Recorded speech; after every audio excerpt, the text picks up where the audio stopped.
Salut les sœurs de la danse, je suis très heureuse de vous retrouver aujourd'hui avec une nouvelle athlète, la championne de France actuelle, donc en catégorie salsa solo élite féminin. J'ai tellement l'habitude de l'entendre parce que lors des compétitions, on est avec Maria Antonietta. C'est une année très particulière parce que on a une championne de France qui est avec nous, mais c'est pas la championne qui nous a représentés parce que tu n'es pas française, tu Oui, es parce que la française, ouais. c'est ça? Comment? Du Venezuela, si je me trompe Oui, pas. je suis vénézuélienne, ouais. Donc, Ouais, on a une année un petit peu spéciale, mais l'interview d'aujourd'hui, elle va tourner autour de ton parcours, de parce que tu as gagné la compétition, de ta préparation, de ton équipe, si tu as envie d'en parler, ouais. de ton duo aussi, parce que tu as eu plusieurs catégories. Ouais. Ce que je propose, c'est qu'on y aille peut-être de manière chronologique, tes premiers Ouais. pas en compétition. Comment est-ce que tu t'es lancé? Et en plus, en deux catégories d'un coup, hein, si je me trompe pas. Et, en fait, parce que mon schéma, ça date un petit peu. C'est juste qu'en France, ça a changé un petit peu, mais j'ai commencé les compétitions quand j'avais peut-être pardon, 15 ans. Et après, mais c'était pas moi toute seule, c'était avec des troupes où on dansait du hip-hop, où on dansait du jazz. C'était vraiment j'étais dans d'autres groupes. Je faisais partie de groupes de danse. Donc, c'était au Venezuela. Et après mon premier solo de salsa, qui était une surprise parce que c'était ma première année en salsa, c'était en 2017 au Venezuela, qui était un peu la folie parce que je connaissais pas beaucoup de choses, j'étais hyper stressée tout le temps et il y avait ces poids de gens très expérimentés que moi, à côté d'eux, je me disais comment je vais faire pour réussir à me mettre sur une scène toute seule et de faire croire que je mérite de gagner. En fait, j'ai pas gagné parce que c'est normal, c'était ma première fois. Et après, quand je suis arrivée en France, que ça fait 6 ans, je pense, c'était fin 2018, non, fin 2017, j'ai commencé dans une troupe qui s'appelle Calisabor, que c'était eux qui m'ont commencé à... C'était Franci Barahona, qui était ma prof dans ces moments, qui avait une énergie de ouf, qui voulait faire la compète, qui nous a tous... qui a planté cette côté, allez, on va juste pas, on va pas aux compétitions juste pour dire, je vais juste en compétition. Si je vais dans une compétition, je vais pour gagner. En fait, mentalement, elle a planté ça dans ma tête de, on est des championnes, peu importe c'est ce que tu veux faire, tu vas chercher toujours à être une championne. Donc peut-être des fois, on n'a pas les résultats que tu as envie, mais il faut toujours avoir l'objectif clair. Donc c'était elle qui a planté cette petite graine de championne dans ma tête. Et après ça, j'ai fait championnat de France avec eux en groupe. On a eu deuxième place. Ensuite, en couple, j'ai fait aussi championnat de France en 2000, je pense que c'était 2019, 2020 où on a eu deuxième place avec Ivan, qui c'était mon partenaire dans les moments. Ah, C'était d'accord. vraiment une surprise, c'était notre première année en tant que couple, mais ok, partenaire. Mais on est vraiment on était vraiment déjà des championnes dans la tête parce que Francine nous a dit, allez, on y va, on donne tout.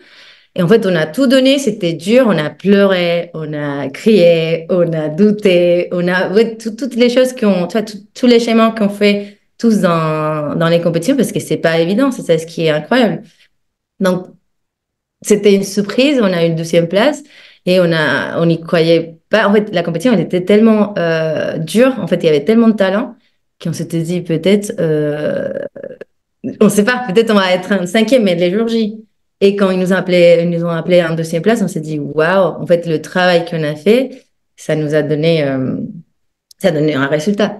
Ça, c'est le Et championnat de la bolle, hein, Maria? comment? C'est le championnat de la bolle. C'est les championnats de France, c'était le même SBK, Mais mais c'était où géographiquement?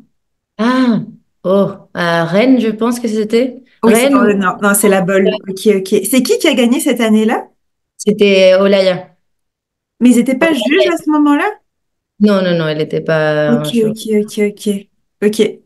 Mais je me souviens que quand j'ai vu, parce que eux, ils étaient vraiment, ça s'est voyé en fait, que tous les autres, on était dans le même niveau, en plus plus haut que d'autres, mais c'était un peu le même niveau.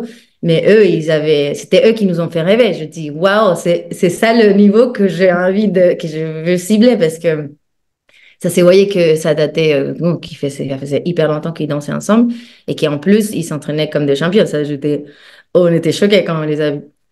Et après ça, je fais le International Salsa Shine, qui était à Paris Oui, par David Timba, qui était fait par David Timba. Et on a eu non, troisième place avec Milena. en Donc, c'était duo. un duo, ouais. Ok, la même année. C'était, attends, je l'avais noté quelque part. L'International Salsa Shine, c'était en 2020. Ah oui, c'est ça. Le championnat de France, c'était en 2019. Ah, ok. La Salsa Shine, c'était en 2020. Et la prochaine compétition que j'ai faite, c'était encore une fois les championnats de France, mais le 2023, c'était l'année dernière. Pourquoi est-ce que... Ok, j'ai déjà des questions. Est-ce que quand tu as commencé ta première compétition au Venezuela en tant que soliste, tu avais des coachs? J'avais ma prof qui avait fait la chorégraphie. Ok, Mais c'est vrai que là que je suis coach, c'était pas exactement le même approach. accompagnement. Ok, Ouais. Mais c'était elle qui m'a tout appris, qui me disait qu'est-ce qu'il fallait faire dans les compétitions. Ouais, ok. c'était elle. Et il y a un trou en 2022. Est-ce que c'est une pause voulue, volontaire? Oui. En Ok. fait, c'était le moment où j'ai déménagé. Je pense que c'était juste après le Covid. Donc, c'était fin 2020. J'ai déménagé à Lille parce qu'avant, j'habitais à Paris.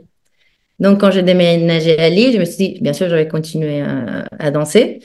Mais j'ai vécu un moment compliqué dans ma vie et j'ai dû, en fait, j'avais pas l'énergie ni la force qu'on a besoin pour danser la salsa. Parce que vraiment, quand on danse la salsa, moi, tu le sens, on est explosive et Mhm. ça mérite d'un équilibre, je pense, mental. Et j'avais pas l'énergie. Donc j'ai arrêté. J'ai dansé d'autres choses à côté. Je me suis dit, je vais danser juste du contemporain, du jazz, du classique pour chercher plus à l'intérieur de moi-même et soigner un peu parce que j'étais pas bien. Donc j'ai fait ça et ça m'a beaucoup, beaucoup aidé, énormément. Et après ces moments-là, c'est l'année d'avant. En fait, si c'était 2020, donc en 2022 que je suis allée voir la troupe Calisabor et Milena qui dansaient un duo pour leur soutenir, pour être là pour eux. J'étais juste en face de la scène, j'ai vu les solistes et je me suis dit, l'année prochaine, je vais venir gagner le championnat. Je me suis Oh, dit, l'année prochaine, je vais venir et je vais gagner le championnat. wow. Ok.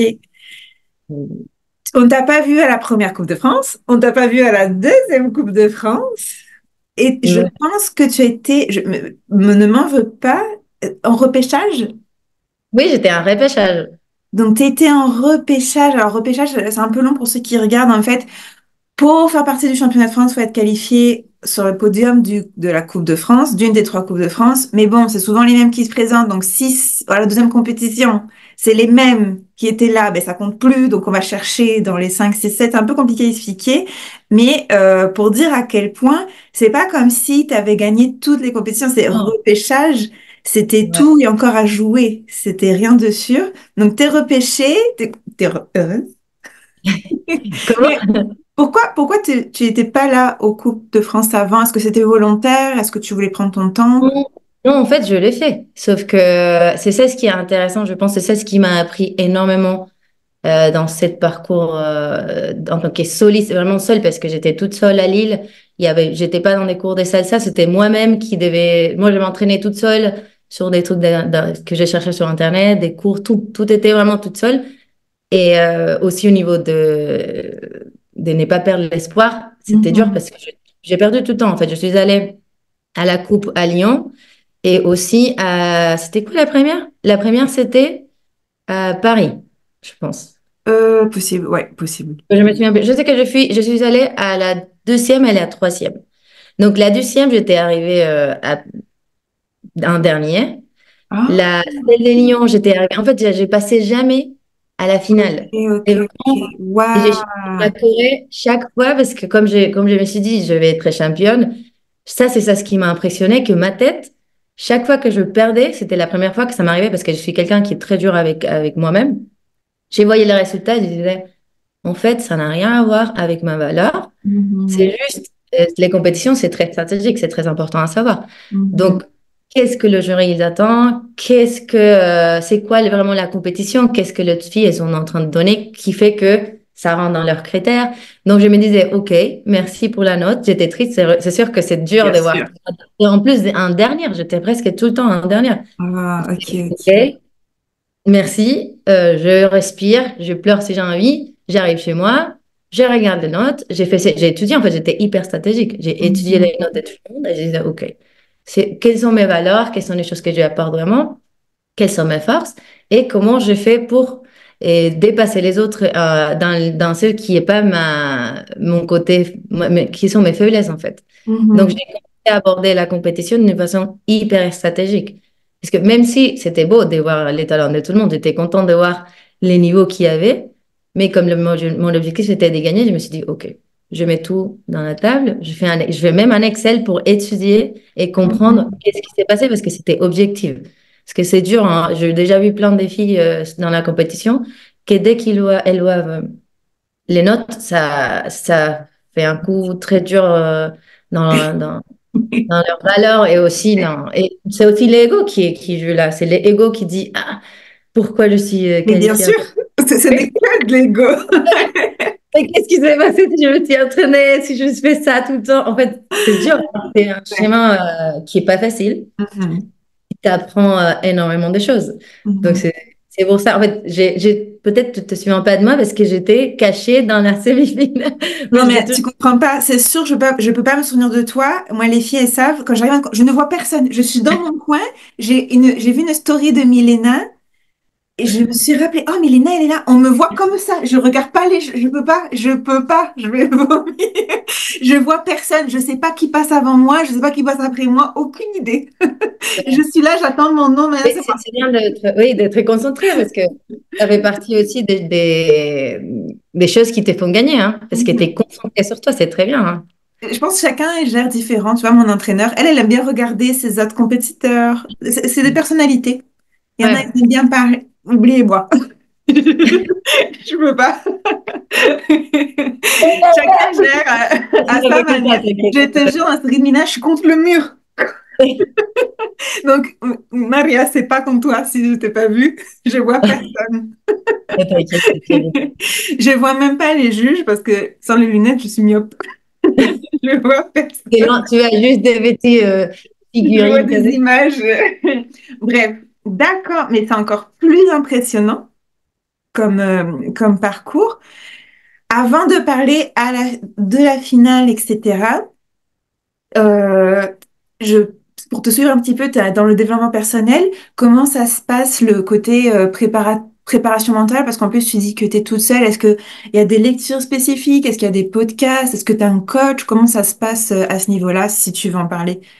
Oui, en fait, je suis devenue ma propre coach et qui cherchait des références des gens que je admirais énormément. Et il y a une histoire qui est drôle dans l'année dernière que j'ai commencé à lire un livre que j'ai lu ici parce que je voulais le recommander si on en parlait. C'est un livre qui s'appelle, c'est en anglais, j'aime beaucoup lire en anglais, qui s'appelle Everything is Figure Outable. C'est Marie Forleo, c'est une coach de vie, un coach de développement personnel. Et je commençais à les lire pour me motiver au début de la compète. Et l'histoire, c'est que elle, quand elle était petite, elle voyait sa mère comme elle fait tout sans peur. Et donc un jour, elle s'est dit bon, je prends mon courage, je vais aller vers ma mère et je vais lui poser la question comment tu fais pour faire les choses que personne t'a appris à faire? Et donc sa mère la regardait comme ça, mais qu'est-ce que tu me dis? Il faut juste, on dit, monter les manches et faire, et rentrer et faire. Et là, quand j'ai vu son entretien, je me suis dit, ça, c'est le livre. J'ai commencé à le lire. Et en vrai, c'était un peu ma phrase pendant toute la compétition. Chaque fois qu'il y avait un problème, je disais, tout est déchiffrable. En fait, on peut tout déchiffrable. Je pense que c'est la traduction. En fait, on peut tout faire. Peu importe le problème qu'on a en face, il faut juste rentrer dedans et le démêler petit à petit et comprendre, en fait, juste Mhm. sans le prendre personnellement. Donc, ça m'a énormément aidé. Je me souviens que je disais tout le temps à Milena parce qu'on s'est préparé en même temps en duo. Et c'était compliqué parce que j'étais à Lille, elle était à Paris, donc on se voyait pas tout le temps, donc on essayait de s'entraîner chacun à son côté, de son côté. Et chaque fois qu'il y avait un problème, je disais, Milena, everything is figure outable. Et donc elle me regardait comme ça. Et il y avait un moment où je disais, Milena, et elle me regardait et les deux on disait, everything is figure outable. Parce que c'est ça, en fait, ça booste énormément. De ce fait, on n'en a pas beaucoup. Je ne sais pas à quel point on aura le temps de parler de votre duo, mais vous êtes le premier, un des premiers duos à ouvert. Grâce à vous, on a ouvert la catégorie en 2024, en 2023 pour Ouais, les Coupes de France de duo, parce que vous avez présenté, vous êtes une des premières, non, de l'histoire de la ouais, je pense que Fédération les française de et c'est danse. dommage. On se disait, on sait il y a beaucoup de talents en France, à Paris et partout, de danseuses qui pourront faire un très beau duo. Et on se disait, c'est étrange que dans la coupe, dans les championnats de France, ils sont pas là. Donc on s'est dit, bon, même s'il y a personne, on va essayer. Et c'est vrai que ça a ouvert cette opportunité pour le Ouais, futur. grâce à vous, il y a eu cette ouverture de Ouais. catégorie. Je me rappelle parce que mes entraîneurs, ils m'ont dit, en fait, quand on mélange des catégories, c'est parce qu'il n'y a pas assez d'athlètes. Et on ne veut pas mettre un seul athlète. S'il n'a pas de compétition, ça reste une compétition. Donc, vous étiez mélangés au team.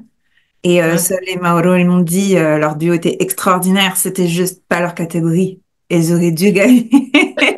Mais c'était pas mais vous avez eu beaucoup de compliments Ah, sur non, on était votre contents de notre duo. travail et aussi contents que ça touchait les gens parce que c'est ça, on a reçu des commentaires de ça nous a touchés, c'était tellement beau que déjà pour nous on a gagné parce qu'on a tout, vraiment on a tout donné, on a donné tout de notre cœur donc ça c'était beau à vivre. C'est très intéressant là de faire partie de l'histoire, même si vous n'avez pas gagné sur le papier, mais l'histoire, elle est pas noire ou blanche, c'est vraiment un process. Ok, donc au niveau préparation mentale, t'aimes beaucoup lire, t'es ta propre coach, donc tu vas chercher des ressources. Ouais, Euh, j'ai des livres, vite, mais je ne sais pas si peut-être tu veux les ajouter dans un petit résumé, si les gens ils veulent regarder. si tu as d'autres livres? Ah non. Et j'ai Ah oui, celui-là. vas-y, vas-y. Ouais, j'ai celui-là que je viens de dire.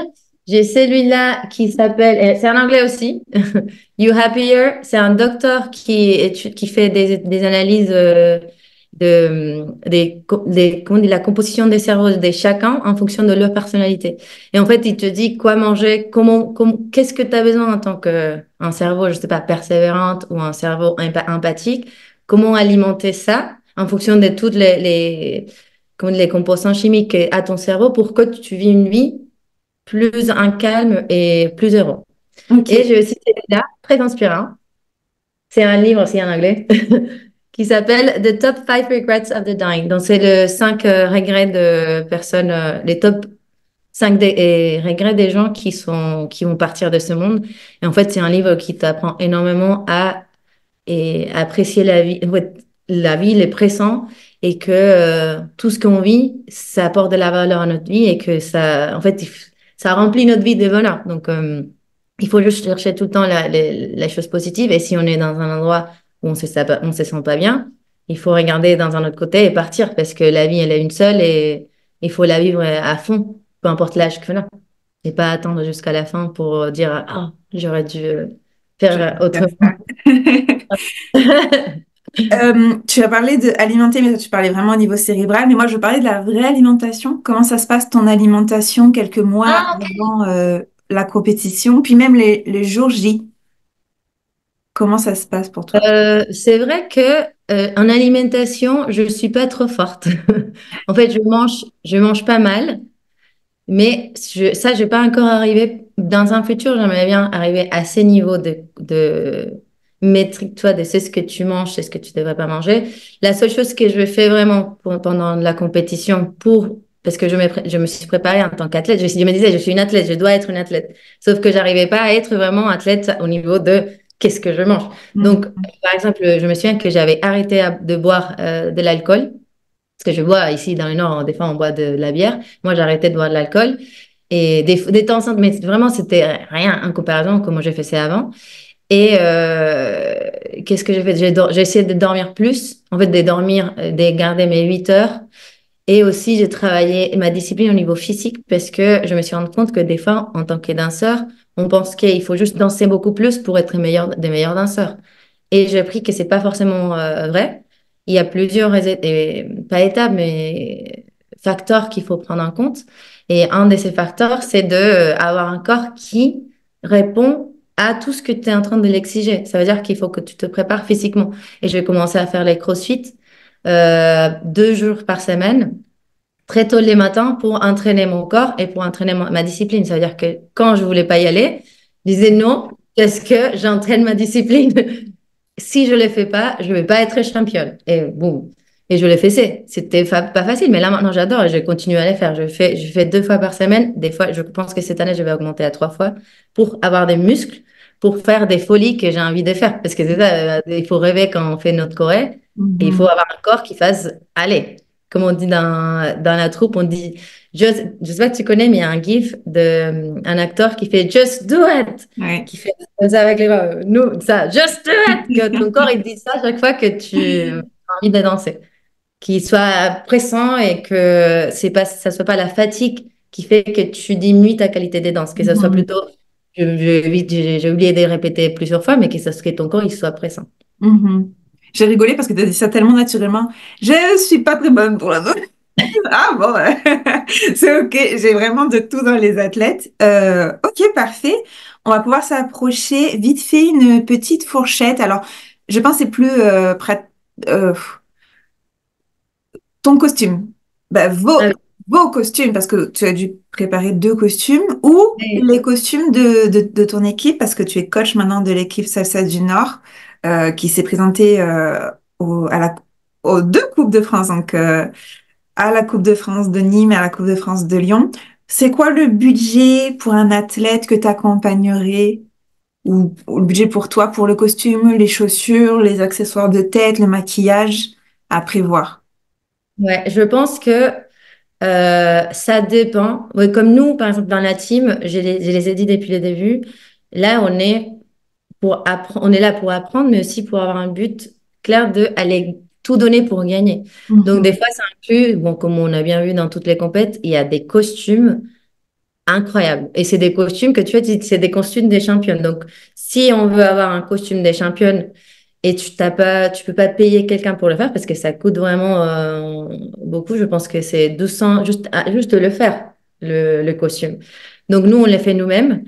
Et par exemple, dans cette année, on va modifier nos costumes. On a acheté un costume de base parce que c'était ce qu'on pouvait faire. Donc, on a dépensé peut-être 60 € dans le costume, peut-être moins.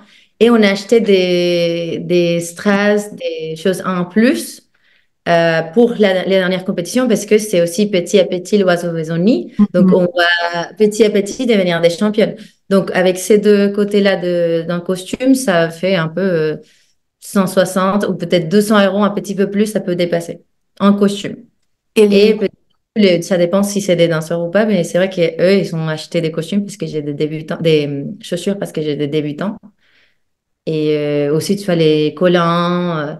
ouais, Et il y a plein de trucs. Ouais, c'est vrai que je crois qu'un total, en exagérant un petit peu, c'est 300 € pendant tout, qui est un costume pendant début de la compétition jusqu'à la fin.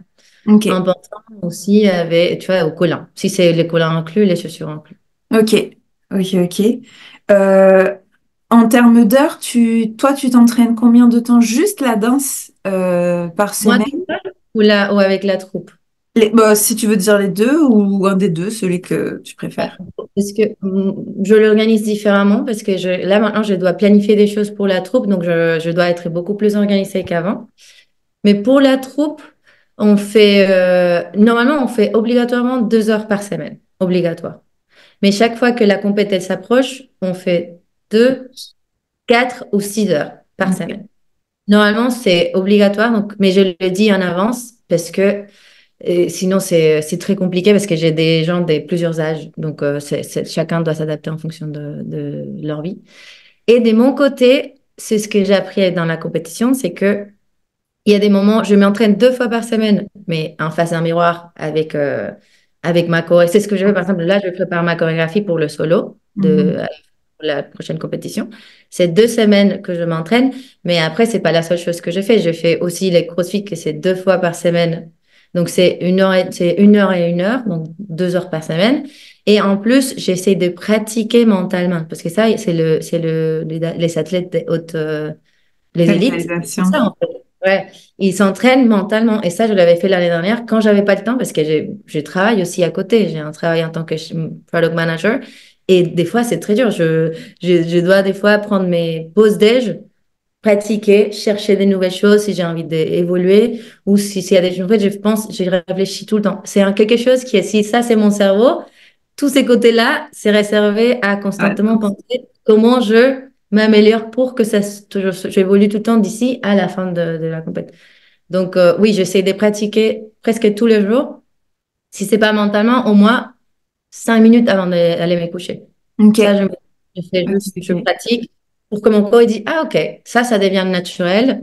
C'est comme si, comme marcher. Je marche tous les jours, je danse ma choré tous les jours, comme ça sort naturellement et je peux me concentrer sur les charismes, et la force, l'histoire, qu'est-ce qu'il y a derrière et pouvoir regarder les gens et que je pense que c'est ça ce qui fait que, on monte plus en niveau. Quand on voit des gens qui sont élites, et c'est comme s'ils marchent sur scène. Ils sont en train de te dire, tu vois, très facilement, regardez-moi. Et en fait, ils font des choses de fous. Et pour arriver à ça, il faut tous les jours, en fait, tous les jours. Qu'est-ce qu'est-ce qui fait que tu continues? Parce que À c'est faire dur. à faire des compètes ou à danser? À faire des compètes. Non, bon, le Faire danser, des- j'imagine, c'est une passion, mais. Oui, la danse, c'est un peu, c'est la danse, ça va continuer toute la vie. Non, mais qu'est-ce que ça fait?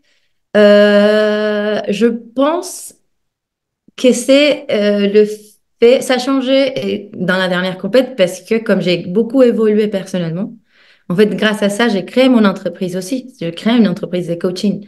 Donc, après tout cet apprentissage toute seule, qui aussi, non, j'ai eu des gens qui m'ont soutenu, tu vois, avec des très belles mots qui m'ont beaucoup aidé. Mais en fait, le travail, c'était vraiment interne que je me suis dit, en fait, si on faisait tous ce travail de, si j'ai un rêve, je me respecte, je vais continuer à les faire parce que ça me rend heureuse. Ça veut dire que je vais trouver n'importe quelle façon pour le faire, bien sûr, morale et avec des principes. Tu vas pas toujours Mhm. dans les bonheurs et dans la bienveillance. Mais tu cherches tellement des réponses pour réussir qu'après, tu te sens invincible. Là, maintenant, vraiment, je me sens invincible. Je pris vraiment responsabilité de ma vie. Et chaque fois que je me trouve, je l'applique dans ma vie professionnelle, dans ma vie personnelle, quand je me trouve dans un endroit où je me sens pas bien, je dis, alors, qu'est-ce qui se passe? Pourquoi je me sens comme ça? Si je vois que ça marche pas trop maintenant pour moi, je l'exprime et je dis, bon, désolé, mais je dois partir parce que c'est une seule vie et il faut chercher c'est ce qu'on a envie de faire et c'est ce qui nous rend heureuse. Donc, je l'ai fait parce que ça me rend heureuse, aussi parce que j'ai la troupe. J'ai continué parce que je vois dans les cieux, je les ai convaincus que c'est possible d'aller gagner les championnats de France parce que moi, j'étais nulle. En fait, j'étais la dernière tout le temps. Et qu'est-ce qui a fait que j'ai gagné? Parce que moi, Mhm. je me voyais tous les jours, je me voyais avec la coupe, hein, je me regardais au miroir, je disais, tu vas gagner. Point. Donc, mon cerveau, il a travaillé pour ça. C'est Et quand je conditionné. passe ça sur eux, c'est une motivation que, en fait, ça va changer pas la façon dont ils voient la compète ou la danse. Ça va changer leur vie. Ouais. C'est ce en fait, j'ai envie de leur aider à trouver tout ce qui peut les aider pour avoir la meilleure vie qu'ils méritent. Parce qu'on mérite tous de la meilleure vie. On a un petit 10 minutes pour terminer. J'ai pas vu, j'ai même pas le. Ok, je vois. Je vais accélérer du coup. Le jour J, t'aimes bien arriver combien de temps avant votre passage? Est-ce que vous arrivez déjà maquillé? Comment ça se passe, le déroulé Moi, j'aime bien arriver tôt. Mais c'est vrai que cette année, je me trouve en face de différents besoins des personnes parce qu'on a aussi différents âges. Donc, Mhm. ça, c'était intéressant à découvrir la dernière compétition parce que pour moi, j'arrive tôt, le plus tôt possible, déjà maquillée, déjà coiffée parce que ça travaille mon esprit championne. Mettre en condition. Pour moi, c'est waka, poum, pa. Mhm. C'est comme si je suis un caractère quand je rentre dans le mood compétition. Et je m'inspire des autres. Donc, c'est vraiment oui, depuis le début, très prête. Par contre, j'ai vu que ça peut fatiguer des gens. En fait, ça, c'est mon profil parce que moi, j'ai beaucoup, beaucoup d'énergie. Donc, j'arrive à avoir l'énergie depuis les débuts jusqu'à la fin. Peut-être à la fin, je suis mort par terre. J'ai dit, je n'en peux plus. Je ne sers à rien les 2 jours d'après. Mais j'arrive à gérer. Mais il y a des gens qui n'ont pas. Mais je sais, j'ai beaucoup d'énergie. Je saute. Je suis la personne qui saute partout, qui est, ah, qu'est-ce qu'on fait demain? Qu'est-ce qu'on fait aujourd'hui? Donc, je comprends, ça sort un peu de la norme. Donc, les gens qui ont aussi des enfants, qui ont une autre vie, c'est pas la même chose. Donc, on va voir la prochaine fois en fonction du programme, d'arriver au moins 2 heures ou 3 heures avant et pas 6 heures Le avant. matin. Ok. Ouais, moi, je pense que je vais continuer à les faire, mais c'est vrai que c'est dur pour tout, et c'est pas la même chose pour tout le monde. Et c'est intéressant de savoir que des fois, ça peut impacter négativement. Euh, Mhm. Résultat final, parce que c'est dommage, hein. On pratique des mois pour faire quelque chose qui dure 1 minute 30. Et donc, Ouais.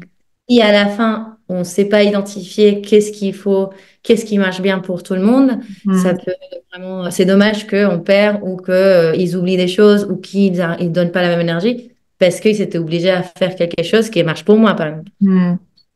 Ça, je Ouais. suis en train de l'analyser. Mais oui, je suis plutôt côté, on arrive tôt, on Perso. est prêt et on est mode pro. Ça, c'est un peu la vision que j'ai. Tu manges quoi le matin? Mais admettons que l'année dernière, on est passé quoi on est passé en matinée. Admettons qu'on passe. Mais je préfère faire l'après-midi pour mon exemple. Admettons qu'on passe en après-midi. Tu manges quoi toute la journée? En sachant, c'est ça que j'ai dit à Fiona souvent sur place. Maintenant, encore, ils font des efforts, mais c'est plutôt des frites qu'il y a sur place, dans les cafettes et tout. Toi, tu Ah manges oui. quoi jusqu'au moment de la compète? Ah oui. Non, je mange plutôt en. Tu dis les jours de la compète, les jours Ouais. J? Qu'est-ce que tu aimes manger? Est-ce que J'ai tu mangé. manges? Il y a des gens, ils mangent pas. Je mange, mais j'ai mangé pas trop avant. Parce que j'ai une personnalité anxieuse de base. Donc, dès que j'ai un truc à faire, il y a mon ventre qui est blablabla. Donc, grâce à Milena, parce que Milena, elle aime bien, elle mange super bien, elle fait beaucoup d'attention, mais pas pour se voir bien, mais plutôt parce Ah, qu'elle c'est ça. applique le fait oui, de bien nourrir son corps, son cerveau, qui est bien, j'essaie d'apprendre ça d'elle. Mais en fait, là, je fais plutôt un sandwich parce que salé, je mange salé le matin. Donc, je prends un sandwich simple le matin. Et après, pendant l'après-midi, si c'est trop tard, en fait, si on va se présenter vers 16 heures, j'essaie de manger un fruit, un banane pendant l'après-midi.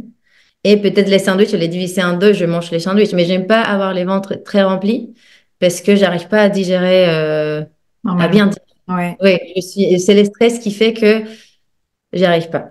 Et cette Ok. fois-ci, j'ai mangé, hein, avec toute la troupe, on a mangé un plat parce que j'ai vu que c'était quelque chose que tout le monde voulait faire. C'était Mhm. nécessaire de se présenter à 22 heures, donc ça va. Mhm. Et normalement, je mange pas beaucoup pendant la compète. Ok. Donc, Pas beaucoup de. t'arrives tôt, t'arrives maquillée, enregistrée. T'as mangé. Là, on est à 5 minutes. Tu t'échauffes combien de temps avant pour ton De, baptême? de quoi? Tu t'échauffes. Ah, je pense 1 heure avant, 1 heure et demie avant, je pense. Je suis changée une heure et demie avant, je pense. Ok. Là, tu vas passer, il y a une fille devant toi, admettons. Mhm. Est-ce que tu es team, tu regardes ce que les attelles font ou tu moises contre le mur? Ah non, je ne vois personne. Non, non, non, En fait, si c'est ma catégorie, je ne vois personne non plus. Ok. Mais je ne mets pas dans les murs, mais c'est vrai que là, je suis concentrée sur moi parce que, comme je dis, je suis anxieuse. Je sais que ça peut jouer sur ma performance. Non, je dis, en fait, on est tous, c'est là, ça, je me le dis, on est tous très talentueuses ici. Il y a que du talent. On est très belles, très incroyables. On a tous fait les efforts. Donc, moi, je vais me concentrer sur moi. Il n'y a rien qui va changer si tu regardes ce qui fait l'autre fille. En fait, donc, elle a déjà travaillé sa Corée. Moi, j'ai déjà fait tous mes efforts pour arriver ici. Je me concentre sur moi et j'aime bien crier. En fait, j'aime bien arriver, monter mon niveau d'énergie à folie avant de partir sur scène. Ah oui. Parce, oui, oui, oui, oui. Parce que pour moi, c'est très important parce que moi, je joue beaucoup sur la force. En fait, j'ai besoin d'être à fond. Ça, je dis tout le temps à ma team parce que c'est pas la même chose de rentrer sur scène avec les stress. Tu es en stress. Donc, ton corps, il est en train de capter qu'est-ce qui se passe. Si la musique, elle commence et tu es toujours en stress, tu vas prendre du temps à arriver au moment des... Ouais, oui, Hmm. Si tu arrives, si tu rentres déjà dans les niveaux, tu vas bien, tu commences bien. Parce que ton corps, il est déjà prêt, ton cerveau, il est déjà prêt. Donc, des fois, on perd, en fait, des fois, on voit notre performance si on n'est pas au bon niveau d'énergie. Et on se dit, ouf, c'est dommage que j'avais pas la même énergie à la fin qu'au début. Hmm. Et des fois, on a peur de, par exemple, de, ah non, je vais être trop fatiguée si je fais ça. Et pas du tout, parce que l'adrénaline, elle va t'aider à, Allez, en fait, si tu as bien préparé ton avant, donc si tu as fait ton sport, si tu as fait tes entraînements, si tu as fait tes répétitions, tu es prête, hein. Il n'y a rien qui va changer. Donc Mhm. ton corps, automatiquement, il va les faire, mais si on monte avec beaucoup d'énergie depuis les débuts, même si au début on commence doux, ton cerveau, il est haut, il Mhm. est parti loin. Donc moi, j'aime bien faire ça et je viens me frapper, ça m'aide, de me frapper très, très dur le corps pour sortir un peu oui, les stress en plus, parce que c'est toujours bien d'avoir un peu de stress avant de rentrer, c'est normal, c'est la survie. C'est le cerveau reptilien qui dit, ah, qu'est-ce qui se passe? Mhm. Qu'est-ce que je fais là? Mais, Pourquoi? pourquoi tu t'es mis dans cette situation, Je te Marie-Antonietta? jure, je te Elle jure. dit, elle dit, bon, c'est comme ça.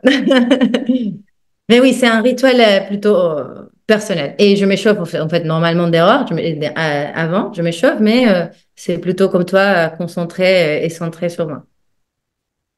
Il y a le passage, il est ce qu'il est. À la finale, quand, comment tu t'es sentie en attendant? Et là, c'est drôle de dire ça parce que c'est la première fois que j'interviewe quelqu'un. T'es à côté de moi. Comment, moi, je sais comment je l'ai vécu, mais toi, comment est-ce que tu l'as vécu? Ah, c'était horrible, c'était horrible. Pour moi, c'était dur, hein, parce que je m'avais beaucoup, beaucoup, beaucoup, beaucoup, beaucoup préparé. Et la première fois, j'ai fait, en fait, le stress m'a gagné. Donc, j'ai fait dans la La semi-finale, demi-finale. je pensais que j'avais même pas été qualifiée. Hmm. Quand on me dit oui, tu es qualifiée, j'ai dit ouf, une autre opportunité. Donc je me suis dit là, c'est le moment. En fait, là, je me regardais tout le. C'était comme un. Tu vois, comme j'ai vu plusieurs images de moi-même en me regardant dans les miroirs qui me disaient moi-même, tu vas gagner, tu vas gagner. Je disais, en fait, c'est les moments où tu vas gagner. Donc, que c'est quelque chose que j'ai dit à tout le monde qui veut être un champion, puisque tout le monde pourrait vouloir être un champion, mais ceux qui arrivent, à mon avis, c'est ceux qui le voient et qui disent, peu importe qu'est-ce qui se passe, c'est moi. En fait, c'est point, et il n'y aura personne. Donc moi, je me disais ça avant de partir, je me disais, en fait, tu as lutté pour tout ça, tout va bien danser, tout va bien réussir, donne tout. En fait, c'était vraiment un truc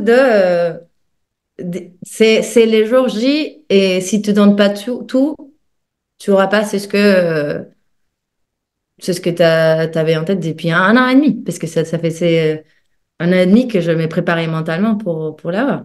Donc, c'était intense. J'étais hyper stressée, je me souviens. C'était horrible. Et j'ai crié beaucoup. J'ai crié beaucoup, je me souviens. Parce que je disais non, non, non, non, non, ça peut pas, je peux pas ne pas l'avoir. J'aimerais beaucoup arriver au moment où tout ce stress accumulé, tous ces faux échecs, moi j'aime pas le mot échec, tous ces challenges où tu arrives dernière, etc. Là, tu vois une par une aller sur la piste quand ils disent les résultats. Comment tu te sens et quand tu comprends, parce que c'est pas ils disent la gagnante c'est parce que tu comprends parce qu'elles partent une par une puis t'es la dernière. Oui, oui, c'est ça, j'ai pas compris. Je n'avais pas du tout compris. Mais Et en, comment et tu en t'es fait, senti? c'était fou. Là, ouais, c'est un peu émotionnel là maintenant parce que je me souviens que quand j'ai perdais, j'ai regardé les podiums, je disais, comment ça se fait que je fais tous ces efforts et je suis pas encore là où je sais que je devrais être. Je me suis dit, on va penser ça. Et le jour J, que en fait, j'étais tellement dans la déception constante parce que je gagnais jamais, que quand Maëlys, elle est partie, je me suis dit, alors, qu'est-ce qui se passe alors? J'avais rien compris. Et quand on m'appelait, je dis, vraiment? Et je sais pas pourquoi, mais j'ai pensé direct à ces moments des podiums où je me suis dit, en fait, la vie, elle m'a jamais donné les autres podiums parce qu'elle m'a préparé Lui. pour un podium plus grand. Et je disais, qu'est-ce qui se Ah. passe? Et c'était, je pouvais pas les croire. En plus, mon père, il est venu me voir il habite au Pérou. Il est venu me voir Et l'effet d'avoir gagné hein, comme ça en face de lui, qu'il a vu tous les schémas, en fait, il m'a suivi à distance, mais qu'il a vu tout, qu'est-ce que ça veut dire la compétition et que il était heureux de me voir et fier de moi aussi. Je pense que c'était un cadeau pour moi parce que j'ai gagné, ça fait longtemps que je le suivi, mais je pense que c'était un beau cadeau pour mon père parce que il était un choc total, il était très fier et ça se voyait qu'il voulait exploser. Donc ça me rendrait vraiment très, très heureuse. Et surtout parce que les talents, c'est, en fait, je vais pas mentir, hein, j'avais un petit peu peur de la compétition. Je disais, on a tous tellement envie de gagner parce que ça se voyait. Et je savais ceux qui voulaient plus que d'autres. Je savais déjà identifier ceux qui voulaient gagner vraiment. Et je disais, oui, j'ai peur. En fait, pour moi, toi, tu voulais vraiment gagner dans ma tête. Mais comment ça se fait? Je montre aucune émotion, je suis dans ma tête. Mais c'est ça, mais c'est pour ça, je pense. Parce que le plus, Ah. à mon avis, les plus concentrés qu'étaient, c'est parce il y a beaucoup plus de risques, parce que tu as envie de gagner. Et Mhm. c'est un peu la façon dont je l'interprète. Et en fait, les trois personnes qui étaient les plus concentrées avant de partir, qui étaient toi, Maëlys et moi, c'était les podiums. Ah. Oh, intéressant. Parce que c'est pas quelque chose d'être méchant, tu vois, c'est juste tu peux parler avec les gens, mais il y a un moment où tu dis, j'ai quelque chose à finir là. Donc, Mhm. j'adore tout ce que tu m'as fait, mais là, c'est un moment, je suis concentrée parce que tout va être très bien, je vais réussir et je vais donner, comment on dit, je vais me donner ces cadeaux de bien faire ce que je devrais pratiquer, mais il faut être concentré. Mhm. Je rigolais, mais si t'es pas concentré, il y a plein de choses qui peuvent impacter ta performance. 1 minute 30, le risque, il est énorme. J'ai beaucoup aimé ce que tu as dit sur le côté, ça se voyait. Moi, je sais pas si on était les trois parce que j'en connais les 4-5 qui, elles sont là. Et puis, tôt ou tard, elles vont la voir. Elles vont faire le process. On est tous dans le process. Par contre, j'ai aimé que tu as dit le niveau, il est vraiment haut, pas dans le sens où on est super bonne, mais dans le sens où, je vous jure qu'en tant que juge, aucun show se ressemble. Aucun show. Et je sais qu'on n'a pas de notes artistiques. Je suis très au courant de comment ça fonctionne, les notes. Il n'y a pas de ambivalence de j'aime bien ce show-là. C'est pas vrai. Non, on est vraiment noté sur des timings. On est vraiment, il y a, mais quand même, on est des shows qui ont rien à voir. C'est dur, là. Ouais. C'est tellement dur, même nous, on ne sait pas parce que notre show a rien à voir. Il y a une Ouais. partie un peu, je dirais, limite spirituelle, mais il n'y en a pas une qui vaut, à mes yeux, qui vaut moins. C'est juste que je connais les shows des filles, puis je suis comme, il n'y a pas un show qui se ressemble. J'ai aucune idée de quelle va faire différence parce que rendu où on est, c'est plus le niveau et c'est plus la technique. On est quasiment toutes bonnes. Oui, Qu'est-ce qu'on va jouer? Aucune idée. il y a un C'est niveau de ouf, hein. Je disais, comment on va faire? Comment on va savoir ce qui se passe? Non, vraiment, c'était dur mais. comme compétition, ouais. Je suis contente que ça a été aussi dur parce que ça fait évoluer. C'est pas la même chose de gagner facilement à de devoir poser les questions. Qu'est-ce qui se Mhm, passe? Pourquoi il y a quelqu'un qui gagne? Qu'est-ce que le jury? Parce que moi, comme je te dis, je suis très stratégique. Genre, j'étudie vraiment les règlements, j'étudie bien vraiment chacun des coupes qui gagne, pourquoi. Après, j'aime bien les côtés analyse. Donc, c'est ça ça, par exemple, ça, c'est ma façon de gérer. Mais, oui, et comme les compétitions, c'est très objectif entre chacun. En fait, on dit objectif parce qu'il y a des critères, mais en fait, c'est aussi comme chacune des jurys, il va te jurer, on dit, noter. mhm, Donc, il faut juste donner le mieux de toi et t'améliorer sur tes faiblesses. Parce que comme mhm, ça, on a tous des faiblesses, mais tu auras moins des faiblesses que les autres, par exemple. mhm. Et là, c'est De ça, je trouve que toi-même avant, de toute façon. exactement, exactement. Tu vas t'améliorer, donc ça veut dire que ça va te faire évoluer et te sortir un peu de la norme. En fait, sortir un petit peu plus parce qu'on était vraiment tous comme ça, en Ah, fait. c'est 0 point, 0 point. Et c'était collé. C'est là où j'avais. 1 point. Oui, Ah, mais c'est vrai. c'était une belle expérience. On le dit Vraiment. pas pour se la péter, mais même Yannick, il a dit qu'on était le score le plus serré de tout le championnat de France, tellement, ça, je vous dis, ça se joue même plus à la technique, parce que les techniques, c'est bon, on est rendu en élite. C'est vraiment, il y a un côté Ouais, mystique.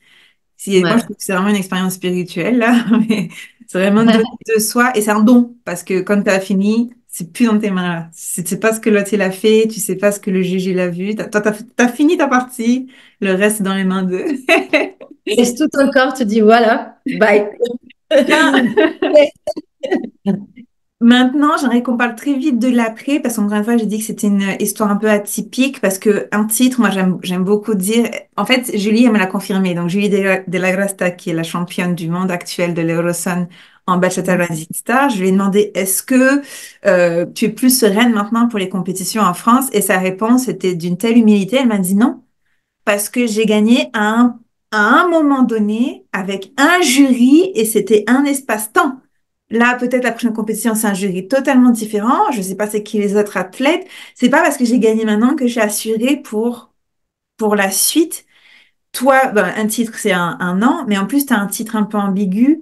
Est-ce que tu savais que tu allais pas aller au Lausanne?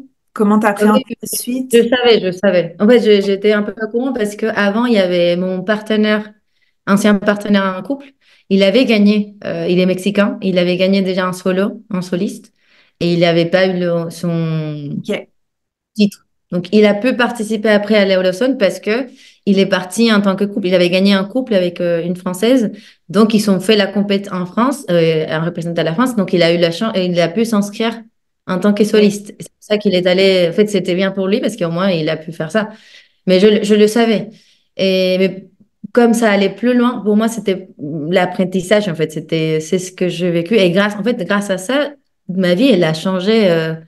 Énormément depuis que j'ai gagné. Et pas forcément parce que j'ai juste gagné, c'est aussi parce que je me suis dit, tout ce que j'ai appris, j'aimerais bien le donner à tout le monde. En fait, donner aux gens, alimenter les gens, les espoirs des gens pour qu'ils se rendent compte qu'ils peuvent tout construire s'ils veulent. Et en fait, il y avait un moment quand j'ai gagné, où j'étais un peu triste parce que je me suis dit, en fait, je travaille dans une entreprise dans l'informatique. Et je me suis dit, et qu'est-ce que je fais? En fait, comment ça se fait que j'ai gagné ce truc en danse? La danse a été toujours ma vie. En fait, c'est quelque chose c'est comment on dit, une Flamme? Ouais. flamme dans mon corps. Donc, je me suis dit, c'est fou d'avoir gagné. Est-ce que c'est une signe de la vie? Qu'est-ce que je fais là maintenant? Et après, mon père il me disait, mais il faut que tu ailles à Léo Lawson représenter au moins Venezuela si tu veux. Mais ça me remplissait pas mon cœur. Je disais, mais j'ai pas envie juste d'y aller parce que je suis la championne de France. Ça va pas remplir mon cœur. Et je me suis rendu compte que la seule chose qui allait vraiment me remplir le cœur et me faire évoluer dans un schéma que je connais pas encore, mais c'est lié à la danse, c'était de former un groupe. Et la troupe s'était tellement alignée avec tout ce qui venait tout ce que j'ai appris qu'elle a pris forme, même s'il y avait plein de gens, parce que c'est la première troupe de Lille, Mhm. qui représente Lille ailleurs. Et les gens, ils s'y croyaient pas. Ils y croyaient pas du tout. Donc, j'avais plein de gens qui me disaient, tu vas pas réussir. Je disais, mais Ah oui, ouais? T'as eu des gens qui t'ont ralenti? oui, mais ils m'ont pas ralenti, mais ils y croyaient pas parce que c'est normal, parce qu'ils connaissaient pas, en fait. Ils avaient pas Mhm. vécu, c'est ce que j'avais vécu. Donc, je les disais, mais je vous jure, c'est possible. Regardez, c'est ce que je fais. Je suis sûre que c'est possible. Et en fait, j'ai attiré des gens bon, je fais de la pub partout à, qui reflètent ma personnalité. Donc, un peu, on y croit, on y va. Je cherchais des rêveurs parce que c'est les plus importants. Les rêveurs venaient tous. On va voir comment vos rêves vont devenir vrais. Je vais vous aider. On va s'aider ensemble et on va réussir. Et en fait, dans la troupe, j'ai des gens qui sont rêveurs, c'est des débutants en salsa on allait, en fait, que déjà, on voit que leur niveau, il a augmenté de ouf. Et ils sont à l'écoute tout le temps parce que leur but, c'est d'aller gagner. Donc, Mhm. c'est pas la même chose d'aller dans un cours et se regarder de temps en temps. Non, c'est vraiment, je m'améliore, je continue, j'évolue et je suis capable de le faire. Donc, grâce à ça, je me sens très heureuse en fait. C'est eux qui alimentent cette vie à côté ouais, avec la danse. Et eux, ça se voit que ça les a impactés d'une forme positive, qui est le plus important. Donc, c'est la boule positive qui va faire qu'on va arriver très positive au championnat comme ça. Kabloum! Et on n'en a pas parlé, mais au moins lui rendre honneur parce que ça du Nord, c'est pas que la troupe. T'as une petite soliste. Ah Ça, oui, je l'utilise. comment ça a Chloé. été pour toi en tant que soliste championne, de former un poussin? Ah oui. Bon, on n'a pas encore fini, mais c'est intéressant. Je découvre des choses de moi-même aussi en tant que coach. Parce que comme j'aime beaucoup tous les côtés psychologiques et développement personnel, des fois, la façon dont on donne le conseil à la personne qui est en face, ça doit être adapté. En fait, tu peux pas le parler comme si c'était à toi-même. Donc, j'ai fait un filtre chaque fois j'apprends à faire un filtre pour ne pas casser leur esprit. Parce que c'est ça, pour moi, c'est pas juste, vous devez être, je dis pas, en fait, Chloé, tu dois être professionnelle des mains. Parce que ça peut arriver. J'ai déjà été avec des gens qui m'ont exigé d'un niveau que c'est plus motivant. C'est plutôt, ça te crache. Donc ça j'ai dû le travailler parce que j'ai pas, pour moi, c'est vraiment la bienveillance avec amour, on apprend. Et donc c'est intéressant, les deux, on apprend, je pense. Et aussi, on s'est connaissait déjà au niveau personnel, donc ça marche super bien. Et là, le feu, que pour moi, c'est hyper important pour un soliste. Peu importe si tu es un soliste, c'est un salsa, solo et bachata ou jazz ou contempo, mais tu dois avoir le feu. Qu'est-ce que ça veut dire? Tu dois vouloir être en face des gens et partager ton feu. Parce que si t'as pas ça, tu peux avoir la meilleure technique du monde. Mais à côté de quelqu'un qui a la technique et le feu, Ouais. ça va te manger en fait. Vous êtes dans un niveau, il y a un moment où tout le monde comme nous, tout le monde a un très bon niveau, mais c'est là où ça devient mystique. Ça devient ça sorti où? Qu'est-ce qui s'est passé? Mais c'est très intéressant. Elle est motivée. Je suis très, très fière d'elle. Et aussi, pour le moment, on n'a pas encore gagné un podium. Mais pour moi, on utilise la même chose que quand j'ai pu gagner. C'est normal. On apprend, on continue. Et c'est ça, c'est notre rythme. On apprend, on continue. Petit à petit, l'oiseau fait son nid. Allez, persévérance, discipline. Il faut être discipliné et on y va. Et on y croit jusqu'à la fin. On y croit jusqu'au moment où on est dans les podiums avec la coupe. On dit, ah, je pouvais gagner. Mais avant, on n'arrête jamais. On lutte. Écoute, Maria, merci beaucoup. Au moment où cette vidéo sort, on te retrouve prochainement à la Coupe de Paris, Coupe de France numéro 3, la dernière qualificative au championnat de France, avec ta team, avec ta soliste, avec toi peut-être, Et avec moi, oui, je vais présenter mon. avec toi. On Euh, va se voir. N'hésitez pas à aller suivre les réseaux de Maria, les réseaux aussi de Salsa Junior, comme d'habitude, tout sera dans la bio. Si ça vous a plu, évidemment, n'hésitez pas à liker. Dernière question, qui est-ce que je devrais interviewer, selon toi, qui pourrait apporter énormément de valeur pour le monde de la Ah, compétition? ah, un compétiteur? J'ai déjà fait des juges, j'ai déjà fait coach mental, j'ai déjà fait, je prends tout. Est-ce que tu as fait Ivan, mon ex-partenaire? Ah ben, j'espère qu'il va accepter. Et dans un test, parce que je pense qu'il était 2 fois championne. Et finalement, il a arrêté. Mais en fait, comme il est d'un sort pro, il se prépare pour faire des belles aventures plus tard dans sa vie. Ok. Donc peut-être il est allé en plus à l'Euroson aussi. Donc je pense qu'il pourrait donner une perspective assez intéressante de compétition et de comment on peut évoluer. Vraiment, Donc, non, ouais. écoute, merci beaucoup, Maria, pour ton temps, pour tous Merci tes à toi. conseils, pour ta générosité. Tu n'étais pas obligée de partager tout ça. J'ai passé un bon moment, j'ai beaucoup aimé te voir plutôt que de t'apercevoir. On préfère se voir de côté quand je suis contre mon petit mur. De toute façon, nous, on devrait se voir très très vite au championnat de France. Je vous dis hasta pronto. Ciao, ciao! Ciao, merci à toi.